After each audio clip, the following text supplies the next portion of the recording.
Ecco, abbiamo appena inquadrato una paratoia, dunque c'è stato un nubifragio questa mattina, possiamo dire imprevisto, i nodi erano al pettine, ecco che questi, scusa del gioco della parola, pettini che servono per portare l'acqua nel tubone di via Marmolada ricevono acqua anche da tutti i fossi che sono stati cercati, mi riferisco al famoso Trego Nord, ne avevamo parlato noi, poi queste informazioni le avevano riprese anche i quotidiani della vostra zona locale.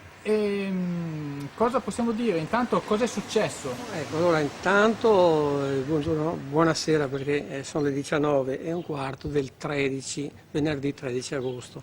Oggi alle 12:15 abbiamo rischiato qui a Favaro, in via Passo Cereda, ma anche tu parlavi di pettini, perché come vedi va bene, sono stati fatti i lavori l'anno scorso ad opera d'arte, effettivamente con tubature, con tutto come deve essere fatto un lavoro e questo lo diciamo proprio soddisfatti. Però abbiamo anche visto che bene o male il sistema non regge. Perché? Perché effettivamente noi abbiamo oggi rischiato, va bene, di subire un allagamento perché mancavano pochi centimetri, ma ecco vedi, se non avevamo le paratie già messe, ma in realtà non si sapeva, è nato tutto in un quarto d'ora il nubifragio, perché era una pioggerella così normale e invece poi si è girata.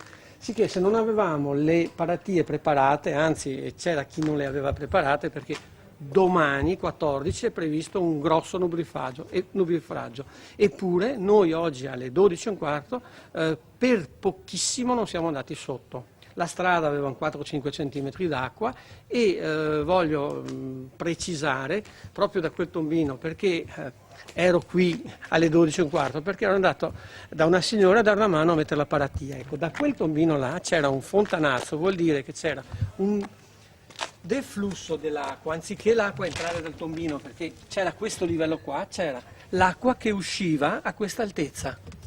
Vuol dire che eravamo già con le tubature in pressione.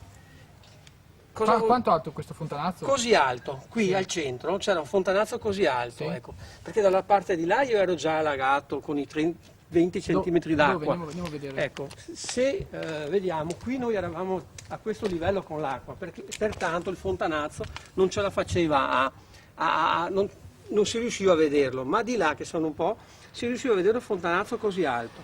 Questo dimostra che a noi sta arrivando l'acqua, non quella che cade sulla strada o sui tetti delle case, ma arriva dalla parte, va bene, del mercato e dei campi sportivi. Arriva da dove noi abbiamo quasi la certezza che ci sono le occlusioni delle tubature, quelle più grandi.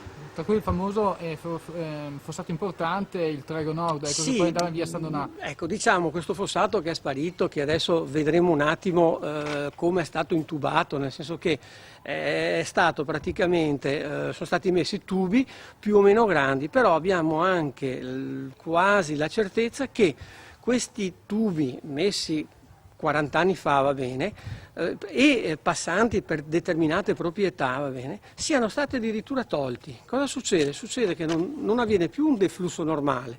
Quando il sistema è carico, cosa fa? Anziché portare l'acqua verso, diciamo, la fognatura, quella principale in via San Donà, l'acqua ritorna per la strada indietro, va bene, e ci inonda. In 5 minuti noi ci troviamo e siamo in 140 famiglie, va bene, inondati. Cioè questi pettini praticamente non ce la fanno a smaltire tutta l'acqua. Esatto, perché questi pettini, nonostante tutto, fatti ad opera d'arte, Certo, fatti certo. con le proporzioni dovute, si ritrovano l'acqua di un altro quartiere. Sì. Ecco, essendo la nostra zona la più vecchia, diciamo noi abbiamo iniziato nel 55, le case sono del 55, le più vecchie, sicché Ecco. lottizzazioni vecchie, piano di campagna. Quindi in conclusione, proprio in 20 secondi, dobbiamo isolare la zona praticamente. Quindi ad Sì. esempio certi fossati come tipo il Trego Nord, deviarlo e mandarlo negli abbinati ad Sì. ovest rispetto a Favaro Veneto. Beh, comunque Vecchio, anche, insomma, zona e vecchia. un'altra cosa è verificare in effetti, perché ci sono delle aste principali, si chiamano così, vuol dire i condotti principali, tipo quello che c'è in via Marmolada, ma c'è il condotto che c'è verso la via Passo Pordoi che sicuramente è occluso. Abbiamo la certezza matematica che quando ci sono i forti temporali acquazzoni, di là l'acqua non passa tutta. Nonostante tutto il sistema sia in rete, ecco che ritorna indietro, allaga noi perché siamo il Catino, siamo più bassi. Sì, l'ex palude di una volta, diciamo. Esattamente. Ecco, giusto ricordarlo per capire poi perché. Ecco, Veritas ha detto che farà accertamenti e vedremo, ecco, più avanti i risultati di questi accertamenti. Un'altra opportunità che noi vediamo come nostra salvezza è quella di rintracciare, va bene, dove è finito questo trego 3 metri per 2 di fossato, oramai interrato, e mandare quest'acqua che arriva dal nord, da quella parte, va bene, e ci viene giù, mandarla verso gli abinati.